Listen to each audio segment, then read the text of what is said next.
ایک ہفتہ قبل 35 کروڑ روپے کا ایک فراڈ ہوا. یہ فراڈ اوورسیز امپلائمنٹ کا تھا. دیکھیے، آپ نے کہا کہ 35 کروڑ کا فراڈ ہے. یہ اصل میں 35 کروڑ کا نہیں ہے، یہ ہے اعتماد کا لاس. ڈی جی ایف آئی اے کو یہ بات نہیں معلوم کہ میری ناک کے نیچے اس ملک میں پراپرٹی کے دفتر میں اوورسیز امپلائمنٹ کا کام ہو رہا ہے، اور اس میں یقیناً ایک کمرشل اتاشی ہوگا اور ایک لیبر ویلفیئر اتاشی بھی ہوگا. لیکن لگتا ہے وہ سوئے ہوئے ہیں بھنگ پی کے. انہیں چونکہ پوچھنے والا کوئی نہیں، ڈالروں میں یا ریالوں میں تنخواہ لے رہے ہیں، تو وہ سمجھتے ہیں کہ موج ہے. بھائی پاکستانی ہیں. سوال یہ آ جاتا ہے کہ جب 9 فرموں نے 35 کروڑ پہ انویسٹمنٹ کی اس میں، تو کیا وہ جو فرمیں تھیں ابھی نووارت تھیں؟ جو ہی نام آتا ہے اوورسیز امپلائمنٹ کے لیے کام کرنے والے تو لوگ سمجھتے ہیں فراڈیے ہیں. MYK نیوز کی ویڈیوز دیکھنے کے لیے ہمارا چینل سبسکرائب کیجئے اور بیل آئیکن کو کلک کیجئے تاکہ آپ ہماری آنے والی ویڈیو سے باخبر رہ سکیں. بسم اللہ الرحمن الرحیم. ناظرین کرام السلام علیکم. میں ہوں وسیم ہاشمی. آپ دیکھ رہے ہیں MYK نیوز کی اردو سروس. ناظرین کرام، آج ایک مدعے پہ بات کرنے کے لیے میرے ساتھ موجود ہیں سینئر صحافی، اور جن کو دیکھتے ہوئے ہم جوان ہوئے، جن کے کالمز کو پڑھتے ہوئے ہم نے بہت کچھ سیکھا. جناب عزت مآب خوشنود علی خان صاحب. ہمارے ایک دوست ہیں خالد کمبو صاحب، ان کے ساتھ آج سے تقریباً ایک ہفتہ قبل 35 کروڑ روپے کا ایک فراڈ ہوا. یہ فراڈ اوورسیز امپلائمنٹ کا تھا، اور اس میں ریئل اسٹیٹ کے بھی جو ہے وہ بھی پائے جاتے ہیں.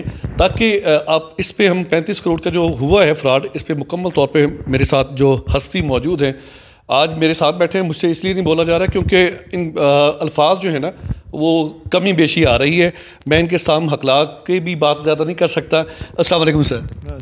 سب سے پہلے تو سر آپ کا بہت شکریہ، آپ نے وقت دیا، کیونکہ آپ وہ ہستی ہیں جن سے بہت کچھ سیکھا جا سکتا ہے. استاد محترم، یہ جو آج کا مدعا ہے اس پہ تھوڑی سی اب لب کشائی کیجیے گا. دیکھیے، آپ نے کہا کہ 35 کروڑ کا فراڈ ہے. یہ اصل میں 35 کروڑ کا نہیں ہے، یہ ہے اعتماد کا لاس. اچھا، اعتماد کس کا؟ اعتماد ہے لوگوں کا، عام شہریوں کا حکومت پر. پھر اعتماد اٹھ گیا ہے نظام سے اس ملک میں. آپ گفتگو کرتے جائیں تو میں پتہ نہیں اسے کہاں تک الیبریٹ کروں گا. اب آتا ہوں آپ سے اصل جسے آپ مدعا کہہ رہے ہیں. دیکھیے، ایک شخص ہے جس کا نام ہے عبدالمحبوب. وہ ترناول اسلام آباد میں پراپرٹی کا ایک آفس اس نے کھول رکھا ہے. لیکن اس آفس میں کام ہو رہا ہے اوورسیز امپلائمنٹ کا. اس کے پاس کوئی فرم نہیں ہے، کوئی اجازت نامہ نہیں ہے. آپ روزانہ پڑھتے ہوں گے اخبارات میں اور ٹی وی پر سنتے ہوں گے کہ ہماری ایف آئی اے بڑی زبردست ہے، اس نے فلاں کو ڈھونڈ لیا اور فلاں کو. آنکھیں بند ہیں ان کی، پٹی بندی ہوئی ہے اوپر. ڈی جی ایف آئی اے کو یہ بات نہیں معلوم کہ میری ناک کے نیچے اس ملک میں پراپرٹی کے دفتر میں اوورسیز امپلائمنٹ کا کام ہو رہا ہے. یہ تو ایف آئی اے ہو گئی. ایک ان کا اپنا جو اوورسیز امپلائمنٹ کو ریگولیٹ کرتا ہے، ڈی جی امپلائمنٹ شاید اس کا عہدہ ہے، اسے بھی معلوم ہونا چاہیے کہ کیا ہوا. ہوا یہ کہ وہ عبدالمحبوب پراپرٹی ڈیلر صاحب، انہوں نے یہاں کے کچھ اوورسیز امپلائمنٹ کے جو پروموٹرز ہیں ان کا اعتماد حاصل کیا، اور انہیں کہا کہ یہ بندے چاہیے سعودی عرب میں. وہ بندے چلے گئے، پتہ نہیں ان کی تعداد کیا ہے، کوئی لامحدود ہی تعداد لگتی ہے ابھی تک. اور انہوں نے 9 فرموں سے باقاعدہ پیسے لیے اس کے لیے، ان کے نام 9 فرموں سے، اور ان کو کنگال کر گیا ہے.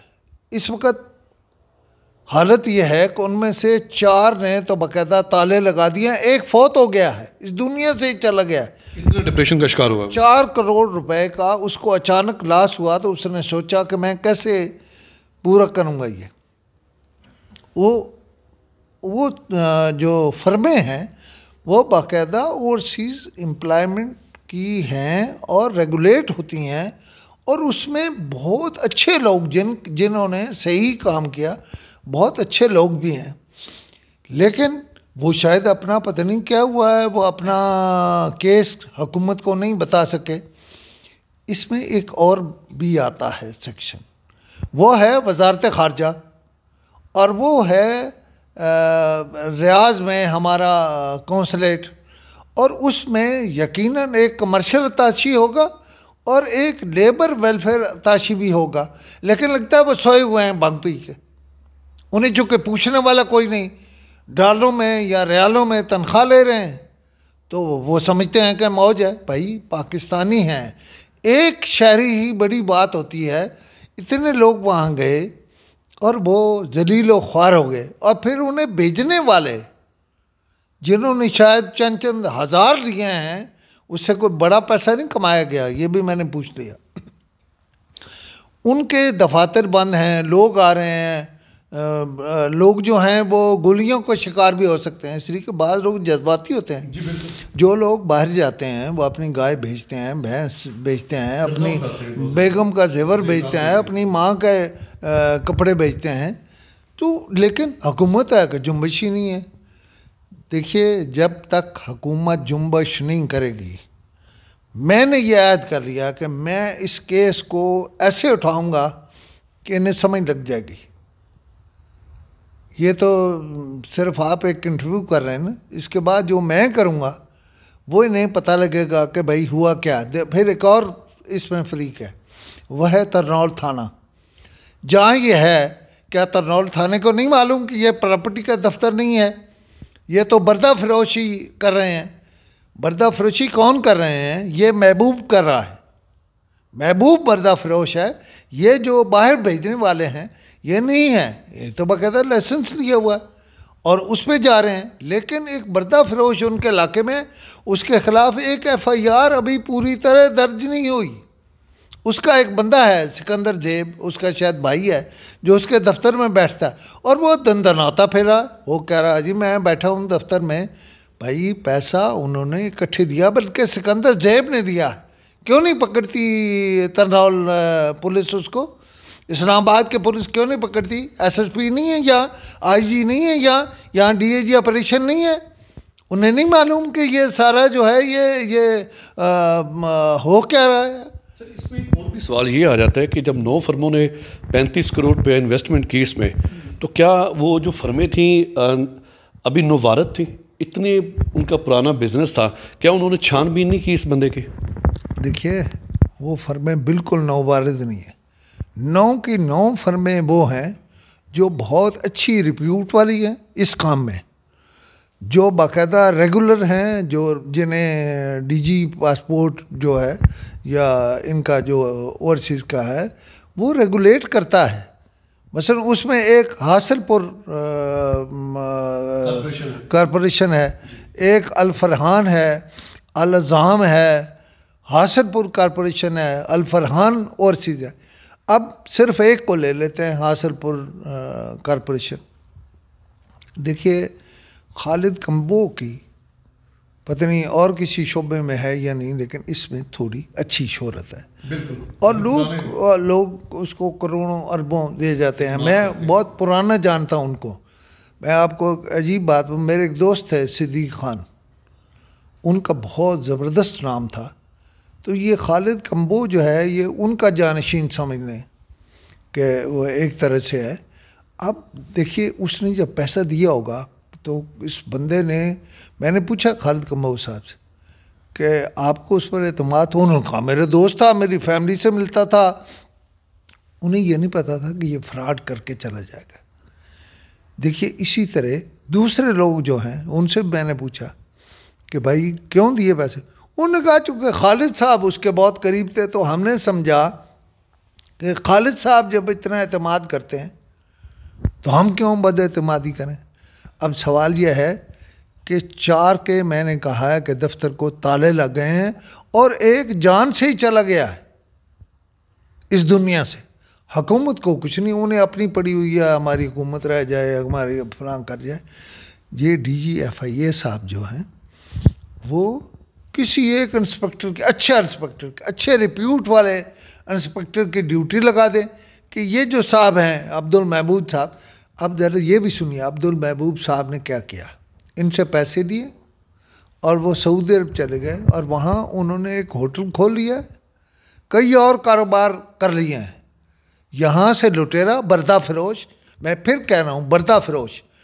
ایف آئی اے کو ان بردہ فروشوں پر توجہ کرنی چاہیے, اور اگر نہیں کریں گے تو میں نے کہا کہ میں توجہ کرانا جو ہے وہ تو میرا کام ہے نا, جو بھی ہے. اب دیکھیں یہ جو سکندر زیب ہے یہ غالباً عبد المحبوب کا بھتیجا ہے.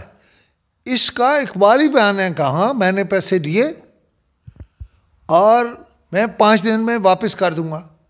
اس کے باوجود وہاں پہ شنید نہیں ہے. دیکھیے پولیس نے کیوں 5 دن کی گارنٹی نہیں لی کسی ایسے آدمی سے جو 35 کروڑ واپس کر سکتا. ملک, ہمارے ملک کے قانون میں لکوناز ہے, خامی ہے, کمی ہے. ان کو تو ایوارڈ دینے چاہیے جنہوں نے بندے جو باہر بھیجنے کا کام کرتے ہیں. لیکن ہمارے ملک میں جو ہی نام آتا ہے اوورسیز امپلائمنٹ کے لیے کام کرنے والے تو لوگ سمجھتے ہیں فراڈیے ہیں, حالانکہ یہ فراڈیے نہیں ہیں, یہ بہت زبردست کام کر رہے ہیں. فرمائیے. اچھا سر, انہوں نے 9 فرموں نے ایف آئی آر بھی کٹوائی, ایف آئی آر نہیں کٹی جا رہی, ادارے اس وقت آپ کے بقول سو رہے ہیں, جاگ نہیں رہے, تو کیا ان 9 فرموں کے جو متاثرین ہیں انہوں نے کوئی احتجاج وغیرہ ریکارڈ کروایا؟ دیکھیے مجھے تو اس کی تفصیل نہیں معلوم کہ احتجاج ریکارڈ کرایا یا نہیں. مجھے تو یہ جب سے میرے علم میں آیا ایک عجیب بات ہے, میں پلان کر رہا تھا کہ اس کو کس طرح سے ہم اس کیس کو پریزنٹ کریں. آپ کو بتاؤں یہ ایک ایسا کام ہے جس پہ مسلسل ان کو, اصل میں سارے پروموٹرز جو ہیں نا ان کے پاس وقت نہیں ہے. ان کی بری بات یہ ہے کہ یہ پیسے اکٹھے کرتے ہیں اور موجے کرتے ہیں. انہیں اصولی طور پر ایک بہت یعنی اوورسیز امپلائمنٹ کے یہ جو خالد کمبوز صاحب ہیں یہ بھی ایک گروپ کے صدر ہیں یا انچارج. دیکھیے انہیں جتنے بھی گروپ ہیں جو بھی ان کے تضادات ہیں وہ اپنی جگہ, لیکن ایک آفس قائم کرنا چاہیے جہاں سے ایف آئی اے کے ساتھ, ڈی جی پاسپورٹ کے ساتھ, ڈی جی امیگریشن کے ساتھ اور تمام ملکوں کے کمرشل اٹیچیز جو پاکستان کے ہیں اور لیبر اٹیچیز ان کے ساتھ ان کا رابطہ ہونا چاہیے. میں اب بھی کہتا ہوں, دیکھیے یہ میرا خیال ہے سعودی سفیر جو ہیں ان تک نہیں گئے, اچھا آدمی ہے وہ, زبردست آدمی مالکی صاحب, یہ انہیں بتاتے تو شاید عبد المحبوب کا وہاں محاسبہ ہو چکا ہوتا. ابھی میں کہوں گا کہ انہیں سب سے پہلے مالکی صاحب کے پاس جانا چاہیے, انہیں بتانا چاہیے اور سعودی عرب میں اسے گرفتار کر کے واپس لانا چاہیے. لیکن اس کے لیے انہوں نے کیا کیا نہیں کیا میں تو اخبار نویس ہوں نا, بنیادی طور پر میرا اس بات سے تعلق نہیں, انہوں نے کرنا ہے. لیکن ان کے پاس اسٹریٹجی نہیں ہے. یہ باقی سارا کام پیسے اکٹھا کرنا جانتے ہیں, اس ملک کو پیسہ کما کے دیتے ہیں, لیکن ان کا یہ حصہ کمزور ہے. میری نظر میں اس پہ کام ہونا چاہیے. بہت شکریہ سر آپ کا.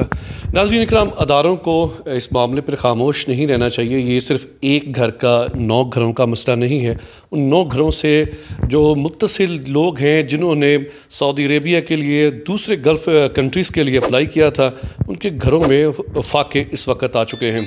کیمرہ مین عرفان اسلم کے ساتھ وسیم ہاشمی, اسلام آباد.